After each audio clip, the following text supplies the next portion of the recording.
আমন্ত্রণ এসএটিভি প্রবাস সংবাদের সঙ্গে আছে আমি আলফিদোনা। শুরুতেই শিরোনাম। চীন বাংলাদেশের মধ্যে 21টি সমঝোতা স্মারক সই, 7টি প্রকল্প গ্রহণের ঘোষণা, ঢাকাকে 1 বিলিয়ন চীনা মুদ্রা সহযোগিতার আশ্বাস বেইজিংয়ের। লেবার সরকারের সিটি মিনিস্টারের দায়িত্ব পেলেন বঙ্গবন্ধু নাতনি টিউলিপ সিদ্দিক। স্থানীয় সময় সরকার মন্ত্রী হলেন রুশনারা আলী। নোবেলজয়ী ডক্টর মোহাম্মদ ইউনূসের বিরুদ্ধে শ্রম আইনের অপব্যবহার হতে পারে আশঙ্কা যুক্তরাষ্ট্রের। পররাষ্ট্র দপ্তরের ব্রিফিংয়ে উদ্বেগ।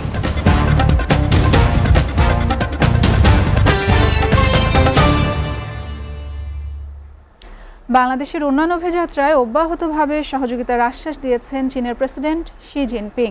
বিকেলে বেইজিংয়ের গ্রেট হল অব দ্য পিপলসে প্রধানমন্ত্রী শেখ হাসিনার সঙ্গে বৈঠকে আশ্বাস দেন তিনি। এর আগে সকালে চীনের প্রধানমন্ত্রী লি কিয়াং এর সঙ্গে দ্বিপক্ষীয় বৈঠকে অনুষ্ঠিত হয়। এই সফরে চীনের সাথে 3টি নবায়নযোগ্য 21টি সমঝোতা স্মারক ও 7টি ঘোষণাপত্র সই হয়েছে। দুদেশের প্রধানমন্ত্রীর উপস্থিতিতে এই আনুষ্ঠানিকতা সম্পন্ন হয়। এছাড়া ঢাকাকে 1 বিলিয়ন চীনা মুদ্রা সহযোগিতার আশ্বাস দিয়েছে বেইজিং। এসকে সুরভের প্রতিবেদন। বুধবার স্থানীয় সময় বিকেলে বেইজিংয়ের গ্রেট হল অব দ্য পিপলে চীনের প্রেসিডেন্ট শি জিনপিং এর সাথে বৈঠক করেন প্রধানমন্ত্রী শেখ হাসিনা। বৈঠকে দুদেশের স্বার্থ সংশ্লিষ্ট আঞ্চলিক ও আন্তর্জাতিক বিষয় নিয়ে আলোচনা করেন তারা। সফরের তৃতীয় দিনে কৌশলগত অংশীদারিত্ব থেকে ব্যাপক কৌশলগত সহযোগিতামূলক অংশীদারিত্বে উন্নীত হতে 21টি সমঝোতা স্মারক ও 7টি ঘোষণাপত্র সই করে দুদেশ। গ্রেট হল অব দ্য পিপলে প্রধানমন্ত্রী শেখ হাসিনা ও চীনের প্রধানমন্ত্রী লি কিয়াংয়ের উপস্থিতিতে দুদেশের মধ্যে অর্থনৈতিক ও ব্যাংকিং খাতে সহযোগিতা, বাণিজ্য ও বিনিয়োগ, ডিজিটাল অর্থনীতি, অবকাঠামোগত উন্নয়ন, দুর্যোগ ব্যবস্থাপনা সহায়তা, 6ষ্ঠ ও 9ম বাংলাদেশ চীন মৈত্রী সেতু নির্মাণ, বাংলাদেশ থেকে কৃষিপণ্য রপ্তানি এবং জনগণের মধ্যে যোগাযোগের বিষয়ে সমঝোতা স্মারক সই হয়। এর আগে দুদেশের প্রতিনিধিদের নিয়ে দ্বিপাক্ষিক বৈঠক করেন লি কিয়াং এবং শেখ হাসিনা। রোহিঙ্গা ইস্যু ছাড়াও দুদেশের মধ্যকার ব্যবসা বাণিজ্য, উন্নয়ন সহযোগিতার মতো বিষয়গুলো আলোচনায় প্রাধান্য পায়। প্রধানমন্ত্রী শেখ হাসিনা সকালে গ্রেট হল অব দ্য পিপলে পৌঁছালে তাকে লাল গালিচার সংবর্ধনা দেওয়া হয়। স্বাগত জানান চীনের প্রধানমন্ত্রী লি কিয়াং। পরে একটি বিশেষভাবে সজ্জিত মঞ্চে যান বাংলাদেশের প্রধানমন্ত্রী। এ সময় রাষ্ট্রীয় অতিথিকে গার্ড অব অনার প্রদান করে চীনা সশস্ত্র বাহিনীর একটি চৌকস দল।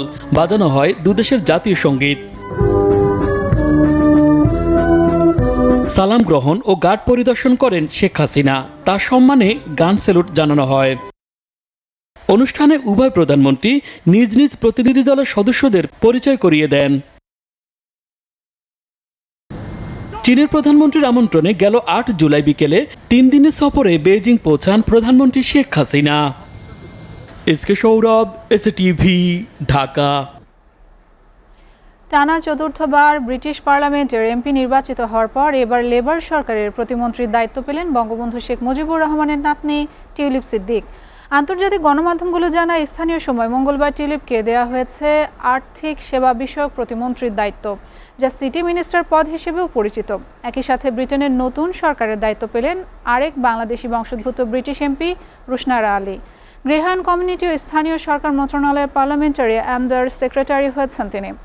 কিয়ার স্টারমার সরকারের দ্বিতীয় বাংলাদেশি বংশোদ্ভূত হিসেবে নাম যুক্ত হল রুশনারার। এরই মধ্যে যুক্তরাজ্যের সরকারের ওয়েবসাইটে প্রকাশিত মন্ত্রীদের নামের তালিকায় মঙ্গলবার টিউলিপ ও রুশনারার নাম দেখা যায়। টানা 5মবারের মতো এমপি নির্বাচিত হন তিনি। দখলে নেন 15,896টি ভোট।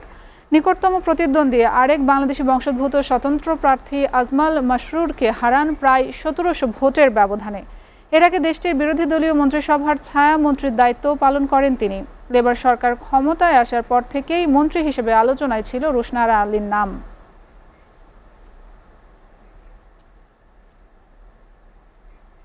গ্রামীণ টেলিকমের চেয়ারম্যান ও নোবেলজয়ী অর্থনীতিবিদ ডক্টর মোহাম্মদ ইউনূসের বিচারিক কর্মকাণ্ডের বিষয়টি আবারও যুক্তরাষ্ট্রের পররাষ্ট্র দপ্তরের ব্রিফিংয়ে উঠে এসেছে। দেশটি বলছে ডক্টর ইউনূসের বিরুদ্ধে মামলার বিষয়টি নিবিড়ভাবে পর্যবেক্ষণ করছে যুক্তরাষ্ট্র। এমনকি ডক্টর ইউনূসকে হয়রানি এবং হুমকি প্রদর্শনের জন্য শ্রম আইনের অপব্যবহার হতে পারে বলেও যুক্তরাষ্ট্র তার উদ্বেগের কথা জানিয়েছে। এবং এতে সরাসরি বিদেশি বিনিয়োগে বাধা আসতে পারে বলে জানানো হয়। এছাড়া প্রধানমন্ত্রী শেখ হাসিনার চীন সফর প্রসঙ্গ উঠে এসেছে স্টেট ডিপার্টমেন্টের ব্রিফিংয়ে। যুক্তরাষ্ট্র বলছে অনেক দেশই চীনের সাথে সম্পর্ক রাখছে, যুক্তরাষ্ট্র চীনের সাথে জড়িত। এছাড়া ভারতীয় প্রধানমন্ত্রী নরেন্দ্র মোদীর রাশিয়া সফর ও পুতিনের সঙ্গে বৈঠক নিয়েও প্রতিক্রিয়া জানিয়েছে ওয়াশিংটন। স্থানীয় সময় মঙ্গলবার নিয়মিত সংবাদ সম্মেলনে এসব কথা বলেন মার্কিন পররাষ্ট্র দপ্তরের মুখপাত্র Matthew Miller. That has secured with regard to Israel. Over the weekend there was Thanks everyone. Oman সরকার চিকিৎসক, প্রকৌশলী, নার্স, শিক্ষক সহ 12 ক্যাটাগরিতে শ্রমবাজার উন্মুক্ত করেছে। একই সঙ্গে দেশটি অবৈধ 96,000 বাংলাদেশি কর্মীকে বৈধতা দেবে বলে জানিয়েছে প্রবাসী কল্যাণ ও বৈদেশিক কর্মসংস্থান প্রতিমন্ত্রী শফিকুর রহমান চৌধুরী।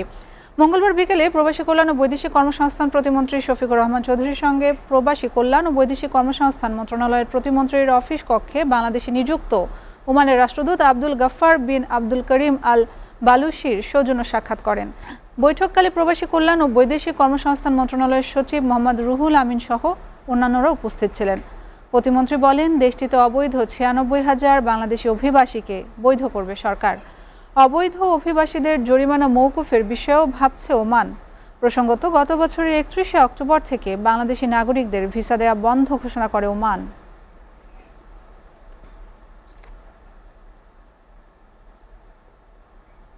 এসটিভি প্রবাস সংবাদ শেষ করার আগে শিরোনামগুলো জানাবো আরও একবার।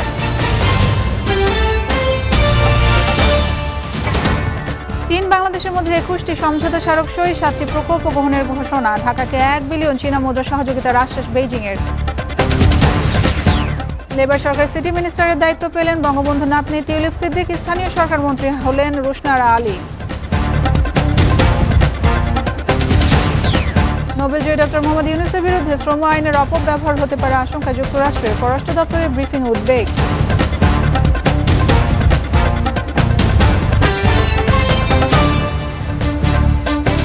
এই ছিল এসটিভি প্রবাস সংবাদ। এসটিভির সবশেষ সংবাদ জানতে ভিজিট করুন www.stv.tv। ধন্যবাদ এতক্ষণ সঙ্গে থাকার জন্য।